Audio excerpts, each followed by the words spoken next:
Hello, everybody, and welcome back. Thank you very much for joining me. My name's Deborah Hatswell, and you're listening to BBR Investigations. Over the years, I've taken many reports of unexplained activity and multiple differing creatures from all across the globe.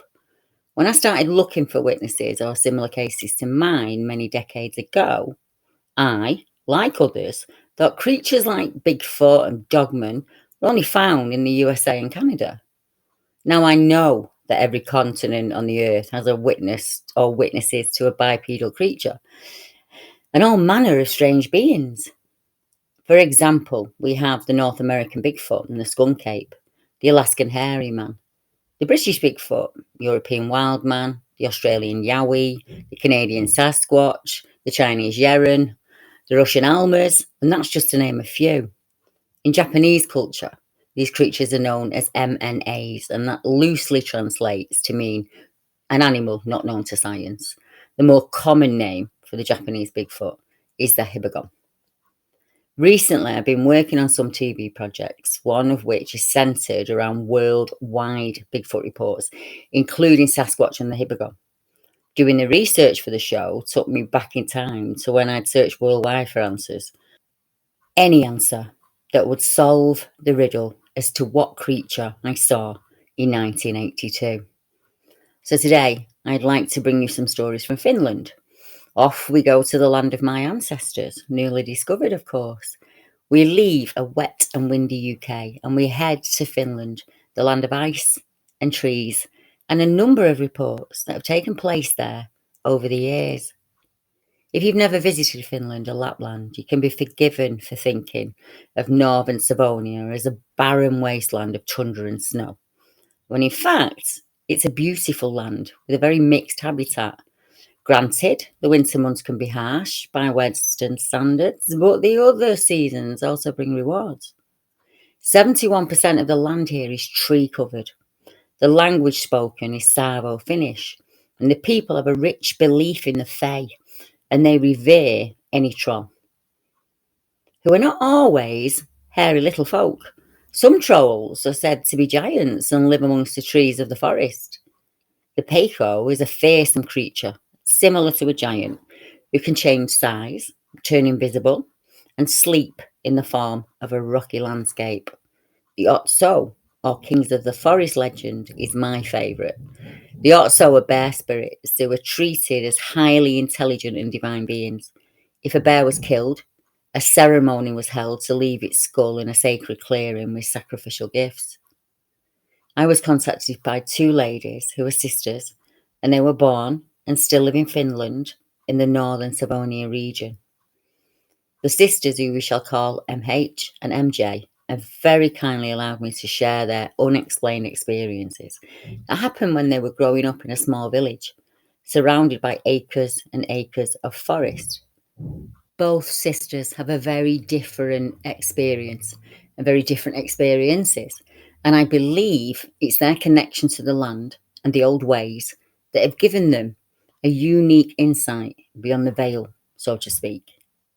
We start with MH, who explained that she has not only experienced strange things herself and when she's been with family members, but she also had a very strange event that happened to her friend that she wanted to share with you all. And then we'll hear from the sisters themselves. The Dogman. This encounter is my friend's. She told me this more than a decade ago. She laughed quickly and nervously when she was telling me this, clearly not really believing her own words on what she had seen. I've known her since we were teenagers, and I know she wouldn't lie about anything like this. The encounter took place in East Finland, near Kuopio, in broad daylight. My friend used to live with her mother in a house that was located next to a small grass field in a lake. At the lake shore, there was an outdoor sauna, and it was summertime when this happened, 1996 or so. My friend was about 8 or 9 years old at the time. She was with her mother at the sauna, and she was cleaning the sauna or washing rugs and carpets with her. I can't remember exactly which one it was. Her mother noticed that she'd forgotten a bucket indoors that they needed, and she asked my friend to go and fetch it from the house. My friend went through the grass field, which was behind the house, and when she got to the corner of the house, she saw what she called a werewolf, and it was just standing there in the front yard.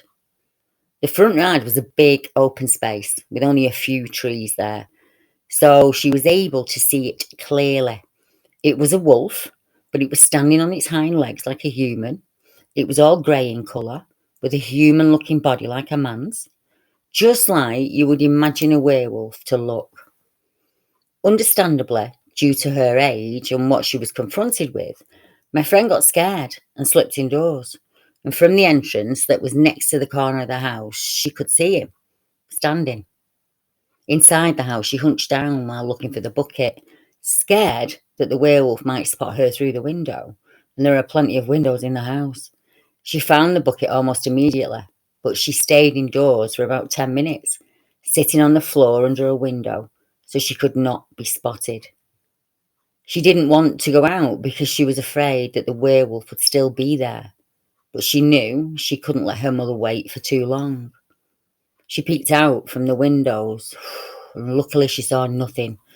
She looked around the door frame to scan the yard, and when she saw no trace of the wolfman there, she ran off as fast as she could with the bucket to her mother.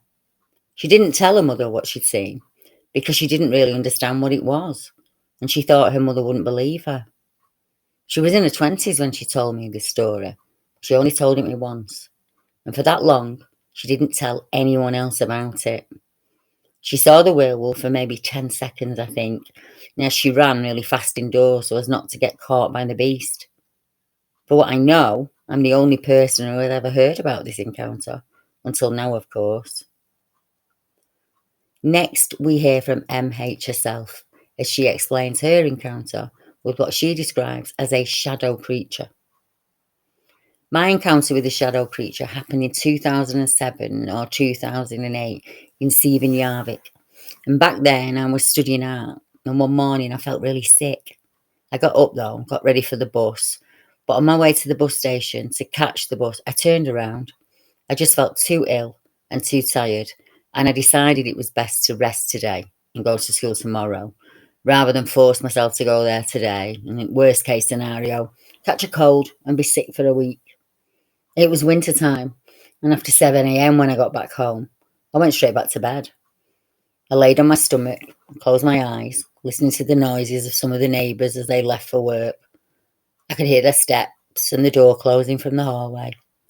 My bed was in an alcove, and at my feet there was a wall, and behind that wall was my front door. The rest of the house was just one room with a tiny nook, and as I laid on my stomach in the darkness, I could hear how my front door lock started to open. I wondered who it could be. Who would have a spare key to my home? At first, I thought possibly it could be my landlord, and then I reasoned that I'd never seen him in the 2 years that I'd lived there.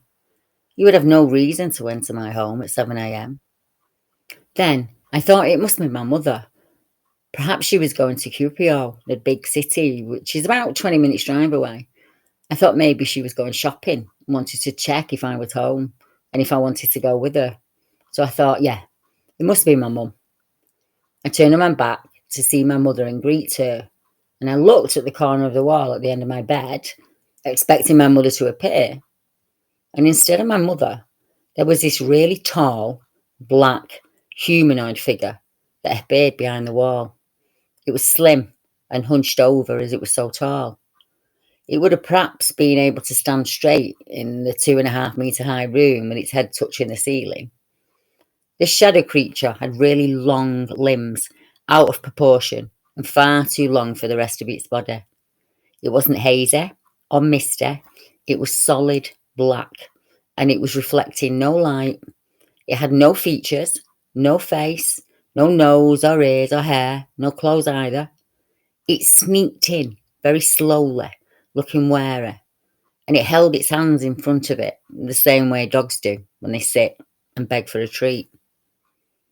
At this point, my mind's still somehow thinking that it's got to be my mum.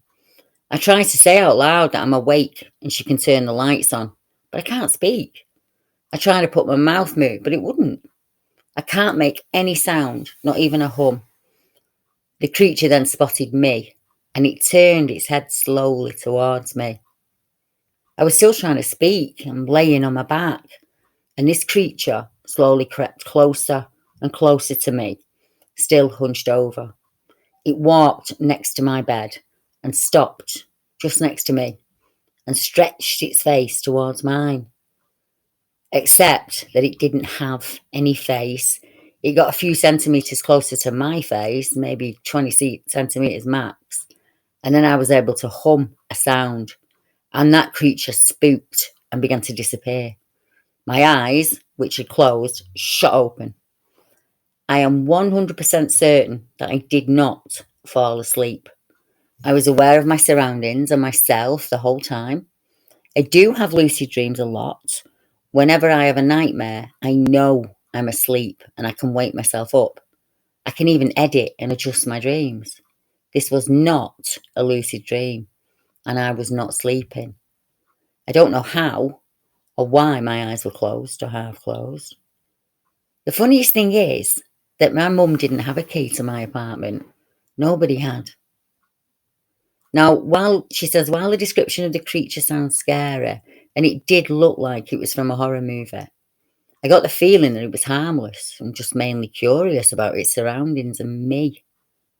I once pondered to a psychic I knew about this encounter, and she said it was most likely a non-human spirit who was drawn to my positive vibe. They appear as these shadow creatures, but they mean no harm and are very shy, running away if they realise they've been seen. Now, the description MH gives of it entering the room like a dog is almost the same as an experience I shared on last week's podcast. A being that comes to the room at night, keeps itself close to the floor. A very similar stance that many people report of this being that visits their room at night. Now, for MH and the lucky ones, it's a one-off or a positive event, something more in the range of curiosity. For me and others, it's a recurring nightmare. The stance on this thing, the way it slinks around you, keeping you in sight at all time.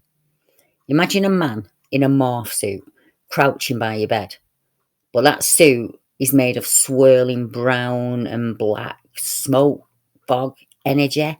It's like a vast hole in almost human form.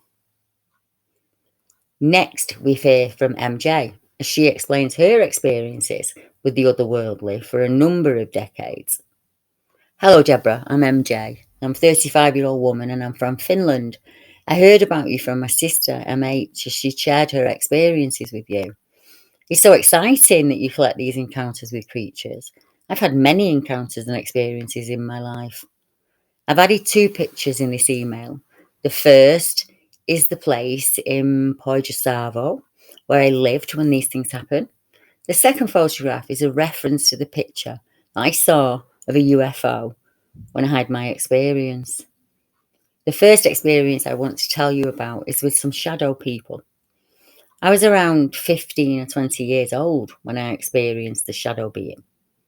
I lived in a small village and our home was literally in the middle of nowhere, surrounded by thick forest. My first encounter with a shadow being happened here at home, and it was not a typical shadow person. I remember seeing him for the first time sitting in a squatted position on the birches branch at the same level as our home's second level. I had straight and clear contact with him from behind a second floor window. He wasn't many meters away from me, and it was daytime. The sun was shining clearly, but there were no other shadows in the area or in the tree. Not even leaves were between me and him. Contacts lasted only for a few seconds before he vanished. I wasn't afraid of him, and nor was I shocked. It felt almost natural to see him. My second encounter with the same shadow being was after summer vacation from school. I think I was in 8th grade back then. I was sitting in a taxi as we drove on the road, which went through a forest. I saw movement on my left behind the window at the edge of the forest near the road. The shadow person was running and he was down on all fours, and he easily kept up with the taxi. always disappearing in the shadow of a tree or a bush, but always then becoming visible when coming into the sun. I watched him for a while before I smiled at him, silently thanking him in my mind for escorting me home. I'm sure he read my thoughts. He stopped and stayed in the shadows right after I said thanks, and since then, I haven't seen him again. However, I have had other experiences with shadow people. These two experiences happened at my sister's place in Helsinki many years ago when she was still living with a roommate. I was somewhere between 20 and 25 back then.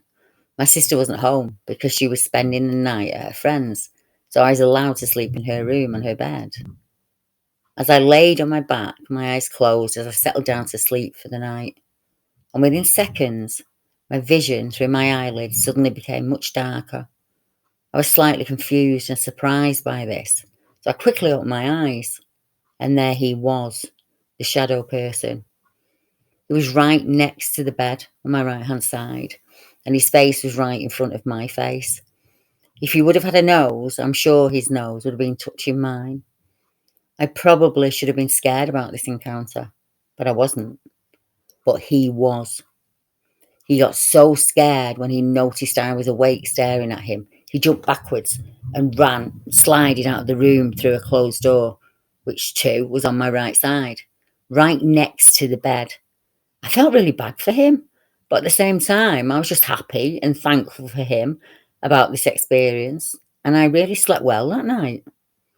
Strangely, a few days later, while I was still visiting my sister and her roommate, I was sitting in a living room from where there was a straight connection and a view to the kitchen. At the edge of the kitchen's doorway, near my sister's roommate's door, stood the same shadow person who I saw in my sister's room. He was looking at me, feeling slightly worried. I was sure he was worried that he'd scare me, still feeling bad about the earlier encounter. However, I just smiled at him. It eased him clearly, and he vanished. And since then, I haven't seen any more shadow people.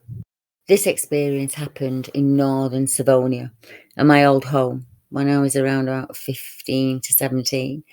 I saw what I can only word a little white troll. It was a late autumn night, and it was completely dark outside. I was the only one awake at home. I headed to the kitchen to get something small to eat before going to bed. It was not uncommon for me to be awake late, since I've always been a night owl. As I turned the kitchen ceiling light on, I spotted something white sitting on the windowsill behind the window, and it was round and furry, with a long, thin tail that was white too, and at the edge of the tail was a white fur tassel. It also had little ears, which almost looked like horns. After the light was turned on, this little troll, I call him that because since I don't know what else he could be and I don't know what to call him, whatever he was, he turned around, took a quick look at me with its small black eyes and jumped off from the windowsill. And it was the first and last time I ever saw it. My next experience was with what I call the hooded man. It was a hot summer's day. I was at home. I would have been about 15, 20 years old then. I was standing in the kitchen preparing myself something to eat or drink. The front door and the hallway doors, as we call them, were open to let the breeze in so that our house would cool down. I had clear eye contact from the kitchen to the second hallway and slightly to my first one, but not to the front door. I suddenly saw something move from the corner of my left eye. So I turned my head, and at the open doorway, the second hallway, stood a black, human-like, man-shaped figure. The shadow figure looked like it was wearing a hooded cloak. It said nothing. It didn't move, but it was staring at me. I could feel it. It then disappeared very quickly after I'd stared at it for a few seconds. Now, it couldn't be just some random person because, one, we had a dog who was 24/7 free in our yard, and no one would have gotten past him without him noticing and barking. Two, our floors are made of wood and they're really old. The planks would have made a loud sound if a human had walked on them. 3, we were all at home and outside, except me. So some of us would have noticed if someone would have come to our small yard. 4, because it looked like it was wearing a cloak. It should have moved because there was a wind coming inside the house through the open doorways. But that cloak, like every other part of him, stayed perfectly still. And 5, this person looked like a shadow person, not a normal human. I've never seen him again. It was an autumn night, once again, when my next experience happened. I was in my bed and lay on my back. The clock said it was midnight. And there was quite a big and bright nightlight near my bed so that we could walk safely and use the stairs during the night if we needed to. The light shined well on the ceiling and I kept staring at it. And all of a sudden, through the ceiling, came the lower half of a set of ancient armour. It was grey in colour, it was made of metal, and it was slightly shiny. And even though it shined, it also looked like it had been used and had gone through many battles. The armour then landed, not too fast, not too slow. It stopped right next to my bed without a sound, and instantly, when its toes touched the floor, it vanished. It was one of the most amazing experiences I've ever had, and I'm still wondering what it was about. On average, I would say that my experiences have been mostly curious or positive, but the next event that happened was very different, and I remember it clearly. As I said, this is my scariest encounter I've had so far. It was autumn, and the night was dark outside, and once again, I was the last person who went to bed. It was around 2 or 3 a.m, and we all slept on the second floor, and it was one big space. Mum and Dad slept on the bigger side, while my brother and I slept on the smaller side. The wide chimney partly separated the areas since there was a fireplace on Mum and Dad's side. I was lying on my bed on my back when I suddenly got a feeling I should look to my left, to my parents' side. After which, I wish I hadn't done it. There, in the darkness, was this huge black caterpillar maggot, and it was staring right at me. It had huge eyes, and they stuck out as though they were slightly swollen outside of its head. The eyes were nasty and horrifying, and the outer areas of their eyes were bright yellow, while the inner sides were bright red, a blood red, with very strong and deep black pupils. It also had some bright yellow lines or marks, small, on its side, and it was standing right next to the fireplace, being as big, if not even slightly bigger, than the fireplace itself, which was quite big and quite wide. I have never felt so afraid as I did then. It had such a horrible and negative energy. I pulled a blanket up above my head and turning my back to the creature while curling into a ball under the blanket. I don't normally pray, but I prayed to Archangel Michael. I asked him to come and protect me, my family, and our home. I asked him to shoo that thing away and never let it come back. Soon, after my prayer, I sensed that the negative energy had faded away. It was only after this I dared take a look. I peeked up over my blanket, and the maggot thing had gone. But still, I didn't want to get too happy. I didn't sleep well that night and constantly fearing it would come back. Luckily, it never did. When this next experience happened, it was late winter afternoon or an early evening. As I remember, it was dark and it was snowing. I was a small child back then, and I don't remember where I was coming from. However, I remember climbing up the outside stairs on our high porch. We had a tall but small window right next to our front door. And in the first hallway, we usually kept our dogs, and it was too hot for them inside the house. Back then, we had a German Shepherd, and I remember watching him since he was acting weird. He was keeping his head down while standing still, and his hair was all stood up on end, and he was kind of growling silently. It was weird, since he's always been a super kind dog. I don't know why, but I turned my head to the right, and there it was. A small, very typical shaped UFO that floated soundlessly in the night air. and the night was perfectly still. The craft had 4 or 5 small round windows, and through them you could see the inside of the spaceship, and it was lit by a dark bluish-green light. Outside of the craft, under the circle, which went around the ship in the middle area, was a purple stripe, and it had some yellow lights on it, and they were round. The middle part was a bit wider than a regular UFO. It also had the same kind of half ball shape beneath it as it had on the top.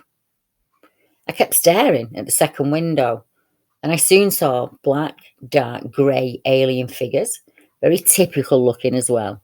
They were walking from left to right, stopping behind the second window. One turned to look at me, and we had eye contact. And there was no fear, no wonder, no panic, nothing bad between us. To me, it was very normal, almost like breathing. We stared at each other for a few seconds before this alien lifted his left hand, waving slowly at me, and he had 3 long fingers. It made me incredibly happy. I knew him. It was like we'd always been friends. I lifted my right hand and waved back at him with a smile. I don't know who or what it was back then, but to me, his kindness was the main thing I remember, and it made me very happy. But then this gets weird. I kind of don't know what happened next. I remember opening the front door and stepping into the first hallway. The dog being now much more relaxed. His head's up, hair down, there's no growling. But at the same time, I don't have any memory of how I got inside the house. I just remember standing in the front door, staring at him. This has been confusing for me my whole life so far.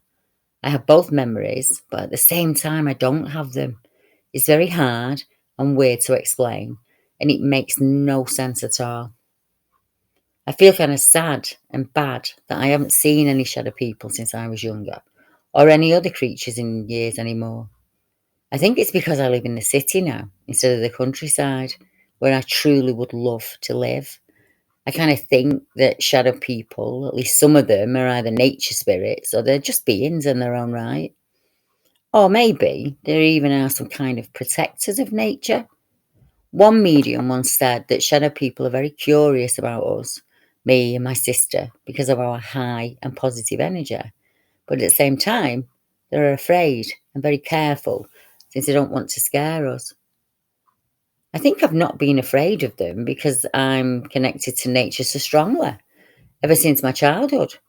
Spirits and other beings have always felt natural to me. I've always spoken to trees and flowers and literally everything in nature. As a child, I always imagined that I have healing powers in my hands. In our home, we never talked about any kind of spiritual things, etc. So this came to me naturally from my deeper consciousness. I always loved to think that I could hold an injured or dead bird in my hands and heal, revive it. I haven't done any of that for real. But some years ago, I realised that I can use Reiki energy with my hands. So my intuition as a child was correct about me having healing hands. But I've sadly not had any opportunities to practice or hone this skill of mine to a better level. As I said earlier, I'm very aware when I dream. My dreams are lucid and real. I can edit and change them at will. I have no knowledge of learning this. It just happened naturally for me. In one dream, as a teen, I met a huge green troll. It had very long black hair. And there was a huge rock in the forest near our home. And I used to go there at times. In the dream, this troll stood up from behind the rock, coming in front of me with very heavy steps.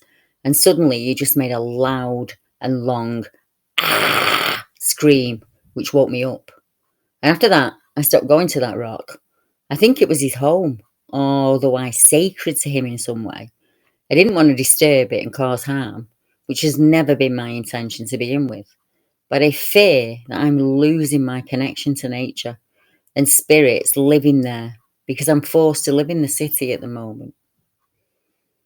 Luckily, my sister MH had, at least back then, told me that Michael is the highest and strongest angel which protects us.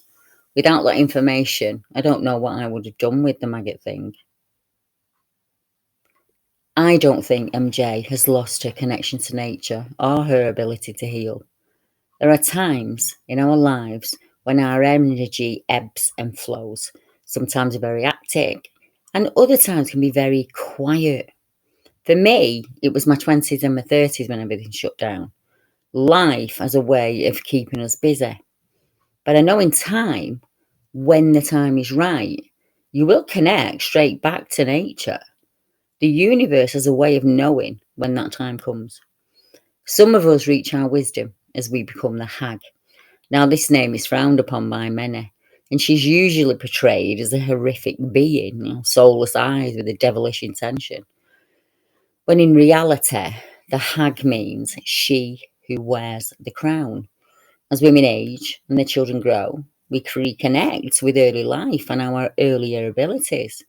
As we reach the age of our grandparents, we are wiser, more confident, and aware that the road, although not smooth, is a true to oneself. And that brings with it a whole new level of self awareness.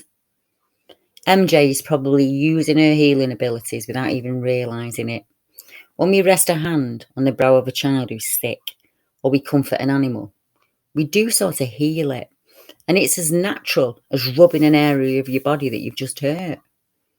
I cannot thank the sisters enough for sharing their experiences with us and for being pioneers. It's not easy being some of the earlier experience reporters in a country that other folk deem has no cryptids. I know every brick of that road, every crack, pothole, and divot. You know that there are others out there, and you've seen what you've seen, and you know that other people have seen that too. You know that they've experienced something similar. It's just a mystery as to who they are and where they're from. That may be a fellow countryman or a person from another country is visiting Finland and they had an experience they couldn't explain.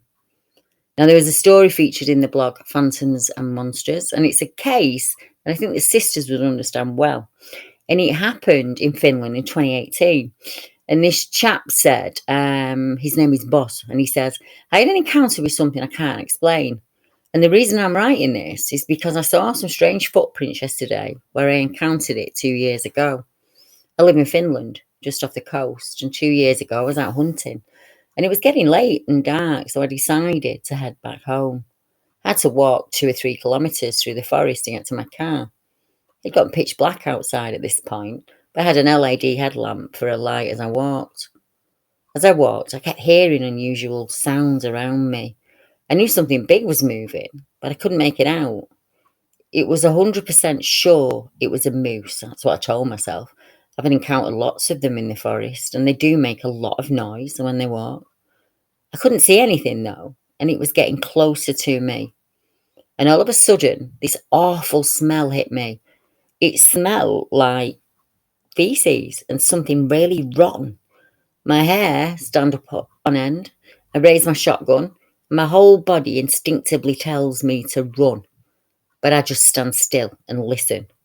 And as the sound gets closer, I see what looks like a humanoid figure, and it's standing on 2 feet. It's really tall, it had to be easily over 2 meters in height. And it's slender and muscular at the same time. And I kind of had a crouched position to it. It almost looked like a werewolf from the movies, but at the same time not. It was quite far from me, so my light barely went out to it, but I could see it. Its eyes shine red from the reflection from my headlamp. It looked at me for about 3 seconds, made no sound, and it was breathing weirdly. I think it could smell the 2 ducks that I had in my backpack. It slowly walked away. Anyway, I saw some friends and some fellow hunters, and a couple of them have heard or seen strange things as well in the woods, but nothing like this. What our witness describes sound very much like the creature seen by the young girl in our very first story tonight. An upright, bipedal wolf-like creature that has a human-shaped body, but is covered in hair. Now, they're usually described as a typical werewolf, pointed ears on top of their heads and a snout like a dog or a baboon. We also hear the description of the creature having no tail.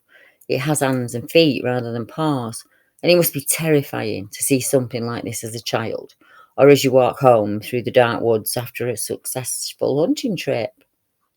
Why were these creatures seen by the humans when hiding would have been much better?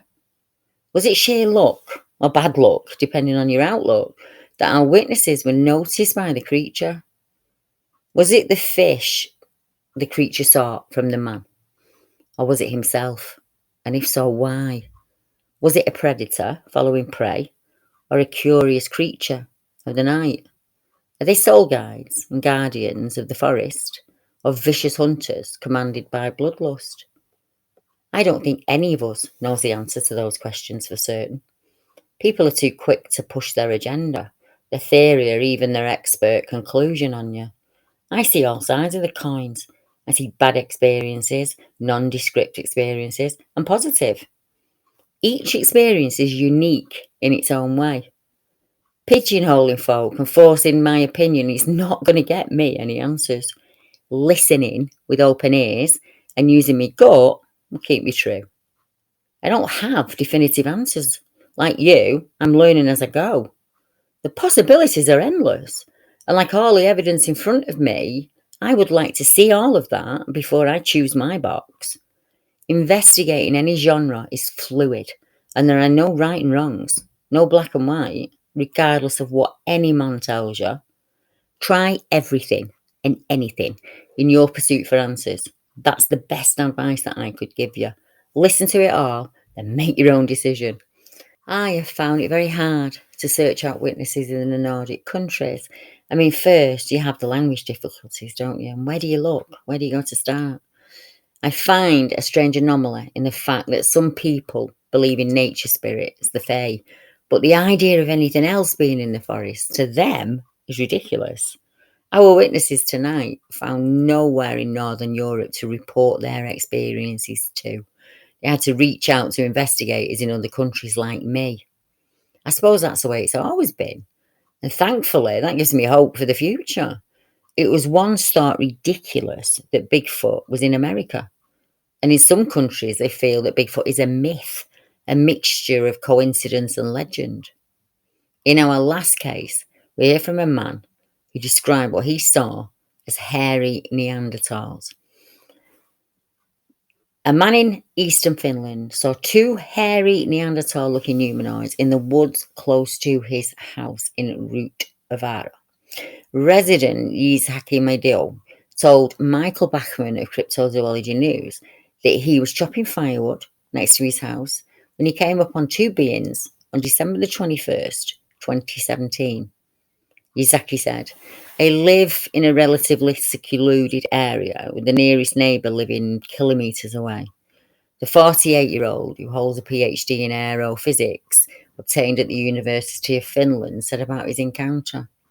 The weather was dry and cold that day. It was well below freezing temperatures, and there was already a layer of snow on the ground. After firing up the stove in his sauna, the gentleman went inside for a while to have a snack. And he said he checked through the window to see if the smoke was still coming from the sauna's chimney.